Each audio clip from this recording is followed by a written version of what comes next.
पैर हल्के से मुड़ रहे हैं, हाँ, वजन नहीं ले पा रहे हैं पैर। थोड़ा सा आगे की तरफ आने की कोशिश करेंगे। ये अब आप देखें कि जैसे पैर बिल्कुल ही वजन, जैसे थोड़ा सा वजन लेते हैं तुरंत ही दूसरा पैर जमीन पे आ रहा है। तो पैरों की मांसपेशियां सामान्य तौर पर वजन नहीं ले पा रही हैं। अब अपन खड़े हैं तो भी थोड़ा ऐसा लग रहा है कि लाओ जल्दी से बैठ जाएं या कुछ पकड़ लें। तो पैर जो है, पैरों की मांसपेशियों से ही तो चलते फिरते हैं ना जी। मांसपेशियां हो गई कमजोर। कमजोर मांसपेशियां क्यों हो रही हैं? क्योंकि जो हिस्ट्री, बैठ जाएं आप आराम से बैठें।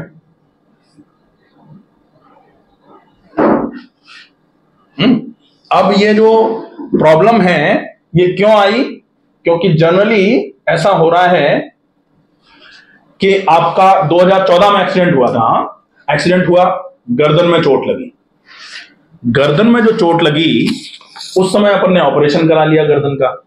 ऑपरेशन में क्या किया था? लेमिनेक्टोमी करी आपकी। किस जगह पर? C3 C4, ये जो है ना, ये है पूरी रीढ़।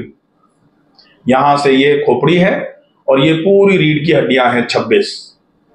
तो ये सर्वाइकल रीजन पे अपने इंजरी आई थी, गर्दन के लेवल पर चोट लगी थी एक्सीडेंट में।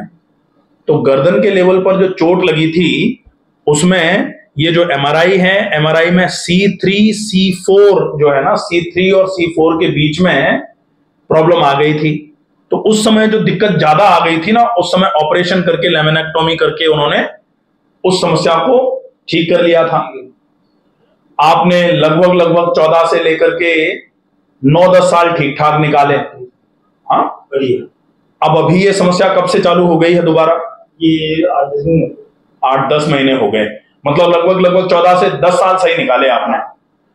10 साल के बाद फिर धीरे धीरे करके ये चीज बढ़ती जा रही है कि एकदम से बैठ गए आप? बीमारी दूसरी, हाँ दूसरी बीमारी पहले पेशाब में हुई, फिर हाथों में छाला हुआ, हाँ, फिर बुखार हुआ, हाँ, फिर टाइफाइड हुआ, फिर उसके बाद धीरे धीरे बढ़ती जा रही है।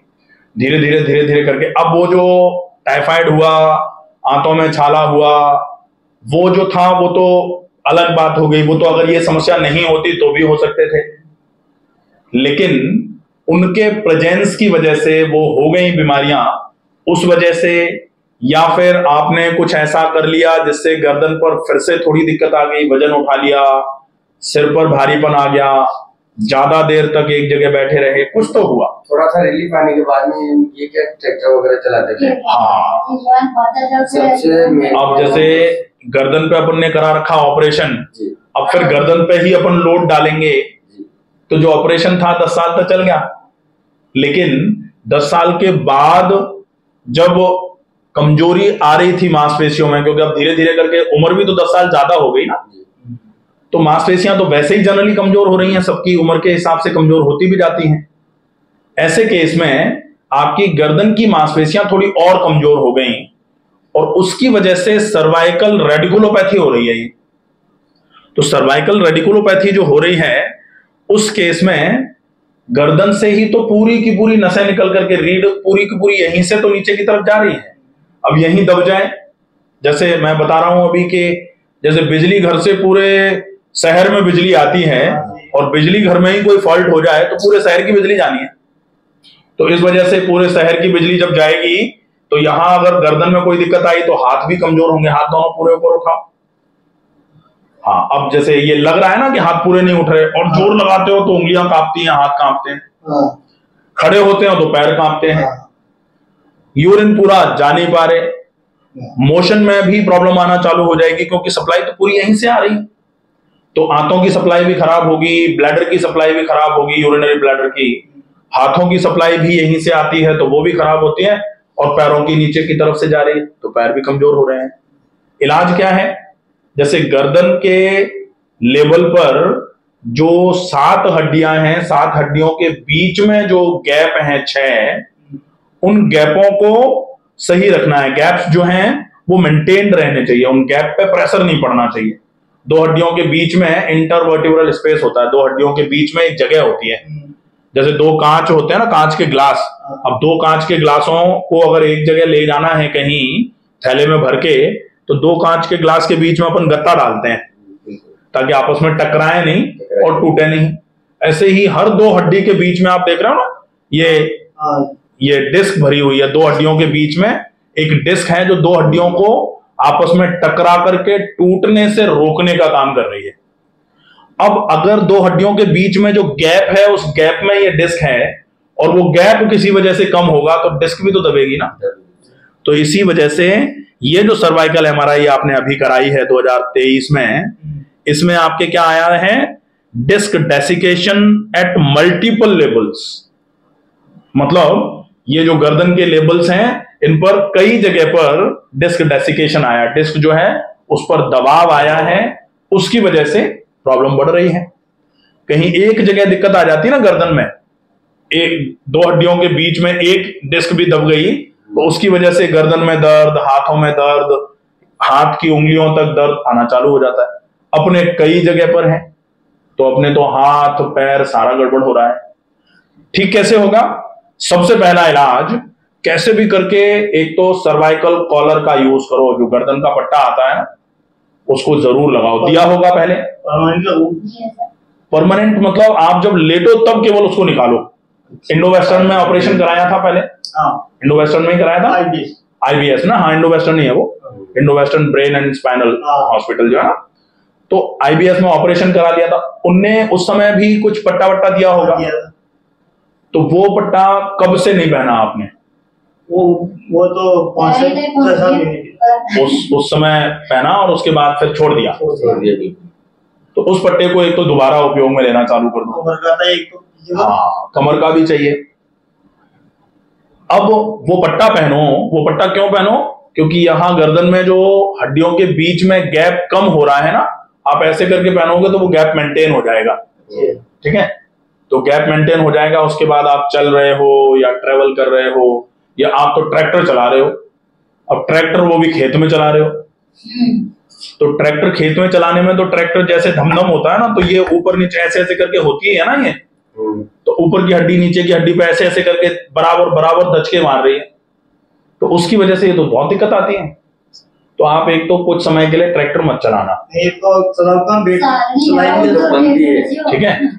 दूसरा, कैसे भी करके जब भी थोड़ा बहुत भी बैठो चलो फिरो तब सर्वाइकल कॉलर जरूर लगाना।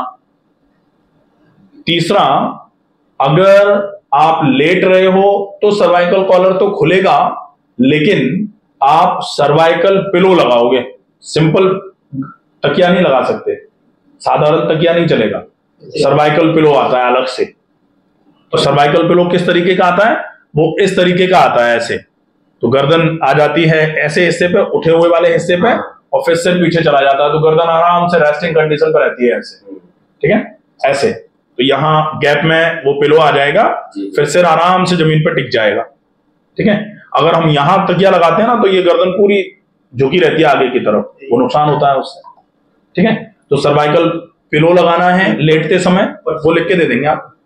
दूसरा, सर्वाइकल कॉलर लगानी है बैठते, खड़े होते, कहीं आते जाते समय, विशेष ध्यान रखना है। गर्दन की कुछ एक्सरसाइजेज होती हैं आइसोमेट्रिक्स, तो आइसोमेट्रिक्स 9 एक्सरसाइजेज का पूरा सेट है। मेरे नाम से एक यूट्यूब चैनल है, उस चैनल पर गर्दन की isometric exercises by doctor Ramakant Sharma search करेंगे, आपको पूरा मिल जाएगा। 9 एक्सरसाइजेज का पूरा है और आसानी से खुद ही कर सकते हैं उसको, हाँ आराम से, उसके लिए किसी की जरूरत नहीं पड़ेगी। वो बहुत जरूरी है, दिन में कम से कम 2 से 3 बार करो।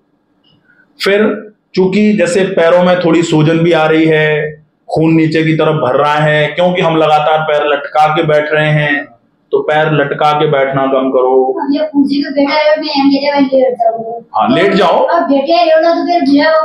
अगर बैठे भी रहोगे तो फिर अपने पैरों के नीचे एक कुछ पाटा लगा लो, ठीक है। कुर्सी लगा देना, हाँ कुर्सी लगा दो, ठीक है, चलेगा वो, ठीक है। ये विशेष ध्यान रखो, क्योंकि अगर अपन पैर लटका के बैठे रहे तो पैर कमजोर तो हो ही रहे हैं, सूजन और आना चालू हो जाएगी पैर, और पैर में सूजन आना चालू हो गई तो फिर पैर में अगर कहीं चोट लगी, घाव हो गया ना, तो भरेगा नहीं, फिर वो फिर दिक्कत आएगी। तो ये विशेष ध्यान रखना है। पूरे जोड़ों का व्यायाम करो, जितने भी शरीर में जोड़ होते हैं ना, सारे ही जोड़ों का अच्छे तरीके से व्यायाम। तो joint exercises by doctor Ramakant Sharma, पूरा एक वीडियो मिल जाएगा, तो वो देख देख के आराम से बिल्कुल वैसे ही करना है जैसे बताया गया है। 15 मिनट के आसपास का एक बार में, दिन में 2 बार करना है। ठीक है, ये हो जाएगा। अगर जैसे मान लो कोई चीज अपने से नहीं हो रही है ना, जैसे कंधा अपन कहें कि पूरा उठाओ तो पूरा अपने से नहीं उठा, तो थोड़ा कोई सपोर्ट दे दे जरा सा, हाँ जैसे पूरा नहीं उठ पा रहा ना तो थोड़ा कोई सपोर्ट दे दे, वो चल जाएगा इजीली। अब खाने पीने का तो ये विशेष ध्यान रखना कि वजन नहीं बढ़ना चाहिए, क्योंकि चलना फिरना हो गया बिल्कुल बंद। अब अगर बैठे बैठे अपन ने पूरा खाया, तला भुना खाया तो वजन बढ़ जाएगा। और पैर तो पहले से ही कमजोर है, बढ़े हुए वजन को कैसे सहेंगे, वो तो आपका अभी वजन नहीं सह पा रहे। तो वजन नहीं बढ़े इसके लिए चिकनाई, मिठाई, मैदे से बनी चीजें, कढ़ाई में तल के आई हुई चीजें, या इनको जो अच्छा लगता है वो, क्योंकि जो अच्छा लगता है वो हम ज्यादा खा सकते हैं। अब हमको लौकी की सब्जी मान लो अच्छी नहीं लगती और हमको सप्ताह में 3 दिन केवल लौकी की सब्जी और रोटी दी जाए, अपने आप ही कम खाएंगे। हाँ, तो वो अपने को ध्यान रखना है कि ऊर्जा पूरी तो पहुंचे लेकिन ज्यादा नहीं पहुंचे, क्योंकि जितनी ज्यादा खाएंगे उतनी प्रॉब्लम है। घी बंद कर, बिल्कुल बंद कर दो। घी की अब तो आवश्यकता ही नहीं है। छाछ ले लो, छाछ चलेगी, कोई दिक्कत नहीं। छाछ ले लो, पानी ज्यादा पी लो, गाय का दूध मलाई हटा करके ले सकते हो, 1 कप दिन में ले लो, कोई दिक्कत नहीं है। लेकिन अब अपन कहें कि घी सब्जी में डाल डाल के खा लो, या बोले बीमार हो गए हैं घी नहीं खाएंगे तो कैसे सही होंगे, जनरल सामान्य विचारधारा तो ऐसी होती है। और अपने यहाँ थोड़ा ज्यादा चलता है ये कि बीमार हो तो ज्यादा खाओ, तो बीमार में ज्यादा नहीं खाया जाता। कहा जाता है बीमारी में खाया गया खाना बीमारी का पोषण करता है, बीमार व्यक्ति का नहीं। सही। तो बीमार व्यक्ति तो और कमजोर हो जाएगा और बीमारी और बलशाली हो जाएगी। और अपने शत्रु को अगर अपन ताकतवर बना देंगे खुद ही खिला पिला के, तो जल्दी पटकेगा अपने को। तो ये तो थोड़ा ध्यान रखना पड़ेगा। तो ये चीजें जो हैं इनका विशेष फॉलोअप अगर करेंगे ना तो डेफिनेटली बहुत बढ़िया आराम हो जाएगा, कोई दिक्कत नहीं, सही रहेगा। एक इलाज है जो घर में आसानी से हो सकता है, वो इलाज क्या है? पानी, गर्म पानी की थैली, जो हॉट वाटर बैग्स आते हैं ना, गर्म पानी की थैलियां आती हैं, तो वो गर्म पानी की थैली में हल्का गर्म पानी भर के पेट के बल लेट गए, पेट के बल लेट करके गर्दन पे थोड़ा सा कोई सा भी तेल लगाया, उसके ऊपर एक पन्नी डाल दी ऐसे करके, जैसे ये गर्दन है इस पे ऐसे करके तेल लगाया, इसके ऊपर से एक पन्नी पॉलीथीन डाल दी ऐसे करके, फिर गर्म पानी की थैली गर्म पानी भर के ऐसे करके रख दिया और उसके ऊपर से ऐसे करके कंबल से ढक दिया। ठीक है, इसको पहले तेल लगाया, फिर पॉलीथीन डाली, फिर गर्म पानी की थैली रखी, फिर कंबल से ढक दिया और इसको ढक करके लगभग कम से कम 20 मिनट के आसपास रहना है। हाँ, सुहाता हुआ, ज्यादा गर्म नहीं चाहिए, क्योंकि 20 मिनट ज्यादा गर्म तो फपोले आ जाएंगे। तो सुहाता हुआ गर्म हो वो चलेगा। ठीक है, दिन में 1 बार ये इलाज हो जाए। इससे क्या होगा, मांसपेशियां थोड़ी नरम होंगी और फिर व्यायाम होगा तो मांसपेशियों की जकड़न कम हो जाएगी, व्यायाम करने से मांसपेशियों की ताकत बढ़ जाएगी, धीरे धीरे करके आराम हो जाएगा। एक बढ़िया इलाज है ये। प्राणायाम अगर हो पाए तो थोड़ी देर के लिए अनुलोम विलोम प्राणायाम करो। एक नाक से श्वास को भरना, दूसरी से छोड़ना, फिर जिससे छोड़ा है उससे भरना और दूसरी से छोड़ना। ये रेगुलर चले, बढ़िया रहेगा। कम से कम 5 मिनट हो जाए और इसके बाद डीप ब्रीदिंग, दोनों नाक से श्वास को पूरा भरना और भरी गई श्वास को धीरे धीरे करके पूरा छोड़ना। अगर ये हो जाता है ना तो इस समस्या में बहुत अच्छा आराम हो जाएगा, बढ़िया लगेगा। ठीक है।